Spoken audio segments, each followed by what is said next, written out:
Whole House series. This is sponsored by the Whatcom County Library System and the Point Roberts Library and the Point Roberts Historical Society. And I'm Crystal Medico.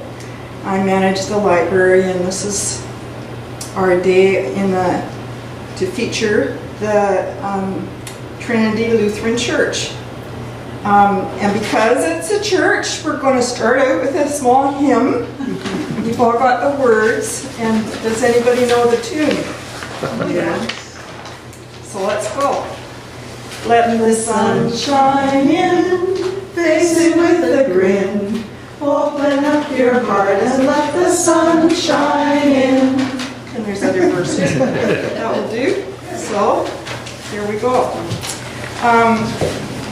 This is a church that was 95 years old this year. They finished building it in 1921. So, yes, it is 95 years old. These are various pictures of it in its present state. There's one or two pictures of it as an older building, and one of them shows a chimney from 1976. I don't know a thing about the chimney, but I did go there to Sunday school and was confirmed there. This is one of the old hymnals, and when you went to Sunday school, you started out with your Sunday school teacher standing in front of the congregation there in the pews, and she'd have us all sit up front and we'd sing various songs, and she knew all the words.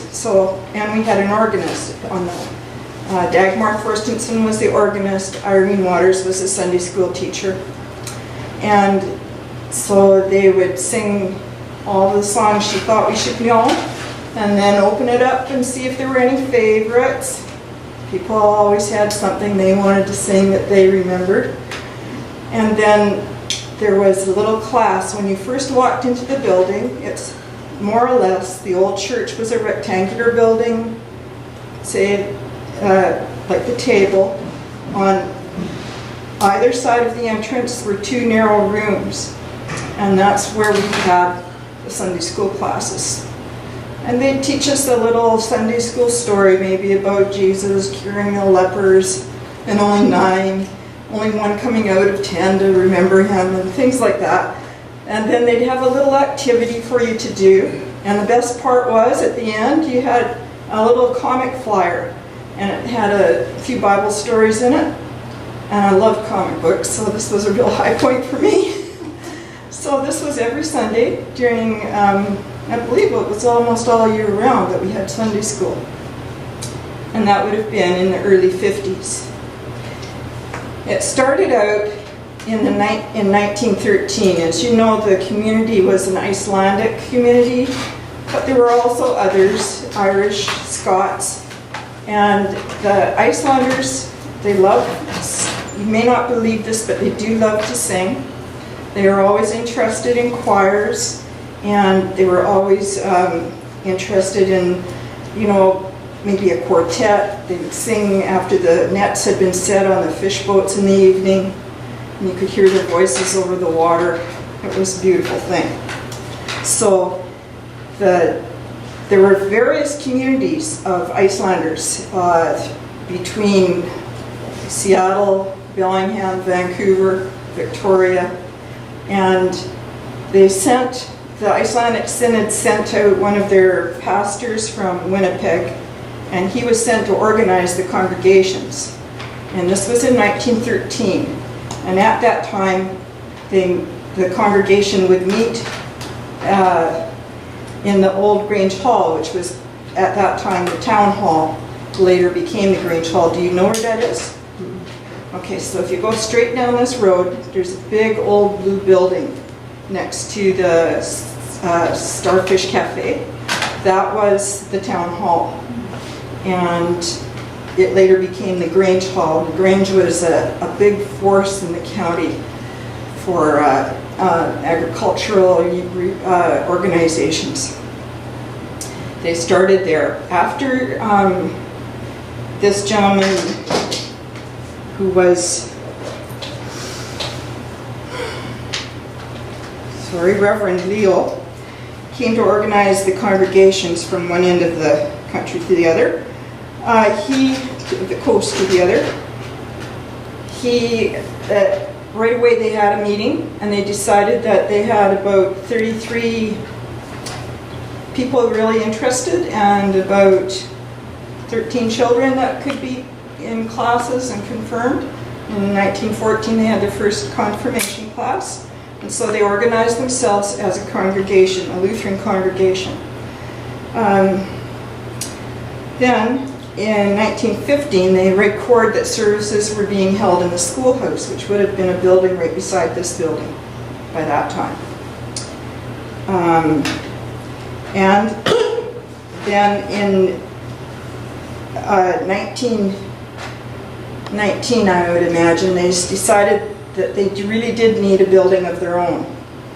And the Solomon family donated the southern part of their land to the church, for the church. There was a choice of having it there or having it in a more, it was also another piece of land offered, but it was not as desirable. So it is where it is today. That's where it is still, that's where it was built. It was donated by the Solomon family, and everything in it was done locally. Local workers, local carpenters built it. It's a lot inside. It's very similar to some churches you might see in Iceland if you go there today. Never did have a bathroom. It had an outhouse, and apparently it was the last outhouse built by the WPA, the Workers, help me out here, program in the 1930s, yeah, that built this building. Well, they built that outhouse.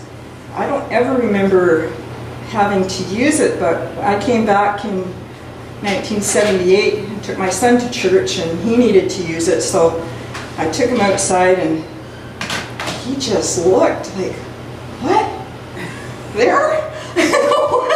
He'd never seen an outhouse before. And I can't really remember when they fixed that up, but one of the first renovations they did do was to put in bathroom facilities inside the building and a little sink, and that became a very tiny kitchen area. And after services there was always food offered and drinks, coffee and tea, and so that was used quite a lot. When I first started going there, I remember the church had a curved ceiling, and it was all painted pale yellow with blue stars that radiated out from the light fixtures. And it was all painted in 1929 by this lady. Her name is Asta Norman, and she was an artist in her own right in Iceland, but there was no money to be made there. So she came west, and her family lived here on Point Roberts, north of Benson Road and east of Mill, or west of Mill Road. The remnants of her work are still there.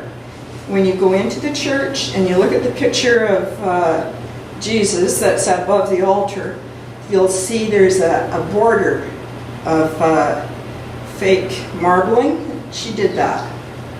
And so she left her trace.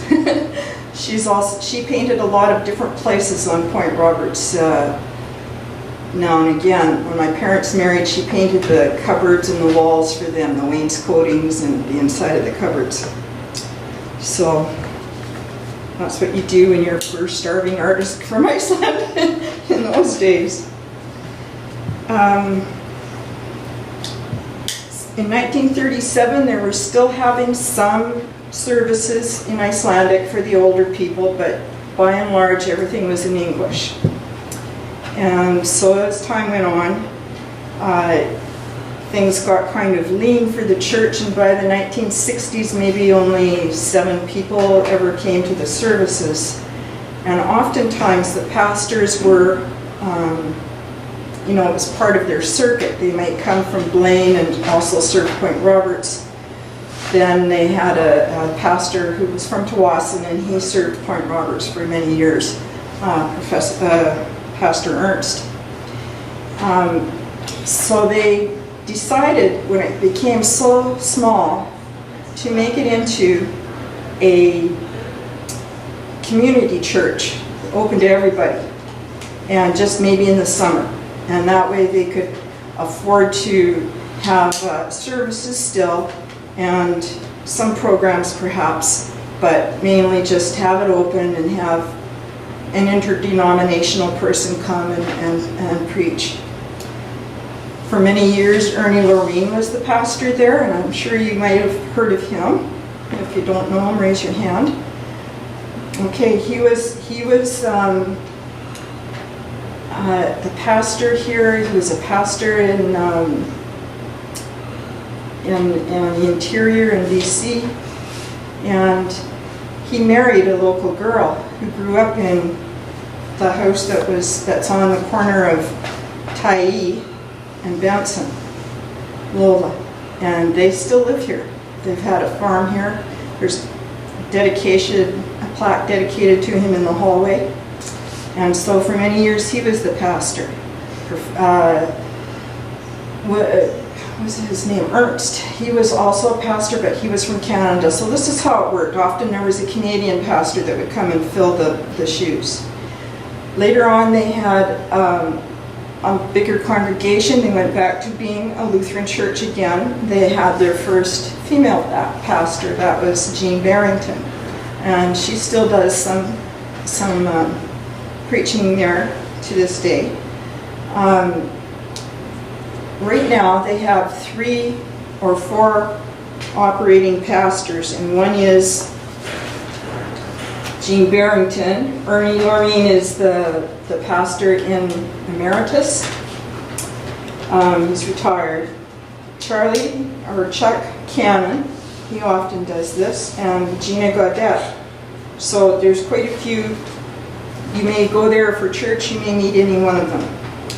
In 1959, the roof was an issue, and so they redid it in acoustic tile, which isn't nearly as pretty as the stars, but you know, they had to do something. Also, they've got a wire that goes from side to side, east to west, to kind of pull the walls together. And I've seen this done in other churches with these big ceilings. Probably the supports have settled and they needed that. When you go to the church today, it's basically, this is how it looks on a day when they're having a concert there. They have many concerts there now, and some very talented musicians, local and Canadian and from other parts of the country, have come to perform there. The seats are hard. They're still the same pews. There's no cushions. There are cushions. You can ask for them. The big deal was that the church organ was eaten by mice, and so they thought of replacing it, and they thought what they would do. They bought a new Wurlitzer organ and replaced it with that. I believe that was a donation. And then they came up with the thought of a pipe organ. And 2 pipe organs, to my knowledge, have been installed there. They went up and created a loft area just above the entrance. And if you go there, you can turn around and see them. And when they're playing, they can be heard. They are everywhere. It's beautiful. And this is a picture of one of our organists, Sylvia Schonberg, playing the organ. They also have a grand piano, and of course the instruments that other people bring. Last year they had a special benefit for the library, and it was all bassoons, and an incredible number of bassoons. It just was mind-blowing. This is what it looks like when it's empty. This is what it looks like when it's full. And these are various pictures taken of it now, of how it looks. And when in 1995, I believe, they decided that it was just too small for gatherings, because it seats about 110 people. So if you have a fair-sized wedding, then where do you go for a reception? So they built a beautiful addition. They had architects from Bellingham come and make sure that it was in sync with the original building. They put the bell tower on, and this is the addition right there. And I think also in the 1950s they added the stairway that goes up on either side.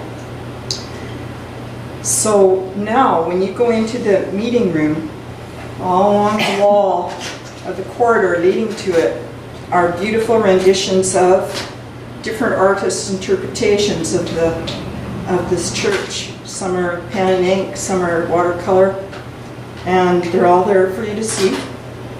It also included a loft for the pastor, a little study, and when you're up there, it's like a bird's eye view of everything that's down below. It's quite beautiful. The interior of that meeting room is hung with rugs with quilts made by the Point Roberts quilters to present the different seasons of the year. And it has a huge fireplace on one side, an ample kitchen, and it's a perfect place right now for receptions or parties or whatever may come up. So, and also Trinity has always been a basic thing in the church. You'll see as the building goes back, there's 3 windows on each side. Over the altar there's 3 crosses, a big one and 2 little ones. The windows there have a fan affair on the top, and it's divided into 3. No stained glass or any such thing, but you know, that wasn't what they went in for. It was very conservative in the time. So as time has gone past and things have changed again, it has again become a community church. It has its own website at Trinity Community Lutheran Church. You can look it up, and it has an update there of who's the secretaries, the pastors, what they can offer, and they promote things like, you know, a very beautiful place to come and get married, and having that meeting room alongside has been a big help. So there you go. Are there any questions? Has anybody been to that church? Sure. Last night. You've all been there, right? Because now they have a lot of music programs there, and that's usually at least once a month. They have a wonderful concert. Next month they're going to have a Johnny Cash tribute. So lots of things worth going to. What did you got here? I was at a John Denver event as well there. That's It was right. quite fun. And I think it was Lucy Williams that puts on one of the concerts there. And in December, I couldn't get my father through the door because his wheelchair was too wide. Aw. So my husband redid the door and made it wider. Oh, right. So that's a new thing on the Yay, side there. Ford. So that's Yeah, come on in. We're just winding up. It's still growing and still changing and Yes. part of our community, I think. So it's a nice part of our community, and that's the history behind it. Does Yes. anyone know, it was not always Trinity Lutheran? It The was, former names? no, it's been Trinity Lutheran Forever? forever. But right now it's got community in front of it to signify that it's not a just Lutheran. It's open to other congregations as well. Yes. And if there's something I've forgotten, How did they raise the funds for the back hall? oh, they have been famous for raising funds through having bazaars. I forgot to mention that. The first bazaar was in 1914. They had a bazaar every year except 1930, in the very midst of the Depression. And the bazaars were something to go to. You'd go in the door, and as a little girl, I'd get a little ticket for 25 cents. Then you go up to the stage in the Grange Hall, and that ticket would correspond to a little gift that somebody would pick out and give to you. And they had fish ponds for the littlest kids, excellent food, different things, what you call raffles. Aprons, Chris. Aprons. Aprons, yes. Aprons. Everybody made aprons, yes. And that's how they raised their funds. That was their main fundraiser. Later it became more of a garage sale sort of a thing. But they had them up until they just had no longer any people there to organize it. They had they always had an active women's auxiliary. At one time they were making little layettes to send overseas. I would say that the women in the church more or less kept it going through all those lean years and kept the interest in carrying it on and helped organize that bazaar and helped with finding the funding. I'm not sure what else they did to get the funding for that. I think there were some generous donations as well, but mostly everything there has been donated. Of course, they had to buy the pipes for the organ. Chris, what is the story of, I remember when the organ was installed, there was a story, but I have forgotten. Did it come from somewhere famous or? Okay. I remember when it came in and was installed, they had some experts from somewhere else in Washington State come and put it in. I'm not sure exactly where that first set of pipe organ equipment came from, but the people that put it installed it would come every year and check on it and make sure that things were in working order. And then I believe they just had to get a bigger and better set because it was used, the first set. So I think this one is newer. Yeah. I think that it did come from the East. A family had two sons who were studying the organ and we no longer needed it. And so they contributed to the Whatcom Public Church and had it brought out here. So it came from back The east? second time, Chris. The second time? The one that is existing in the church now. Came from back east? Okay. Yeah. And we have an expert who lives across the line now, but he has like 700 books on pipe organs and the running of such. Very fine gentleman, Jasper. And he had a lot to do with its maintenance and advisory. Yes, Gaspar. He lives across from me on Mill Road. Yeah, Yeah. yeah. Oh, I thought you meant he lived across the border in I Canada. thought he did. No. No. Mill Oh, Road. he's here in Point Roberts, Yeah, okay. he should have come today. Yeah. I told him about it. He didn't know about these. Aw, okay. Yeah, he's had a lot to do with that, Mhm. the pipe organ. What were you going to say here? Yeah, I was going to say Gaspar, I heard you Yeah. say Yeah, Gaspar. yeah. Yeah, Gaspar, that's Very his good, name. putting it Yeah. together. Yeah. Yeah. Okay, so that's my memories and the facts I could find.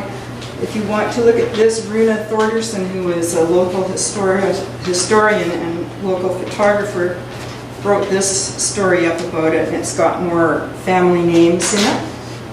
And then they had a celebration, I think, around the turn of around 2000 or so, and they've got better pictures, a little more clear of how the organ looks, the pipes, and there's been a lot of local people who've played that organ. Besides Sylvia, there was Val Lorraine. She played it for a long time. Ernie Lorraine's daughter. Yeah. Any other questions?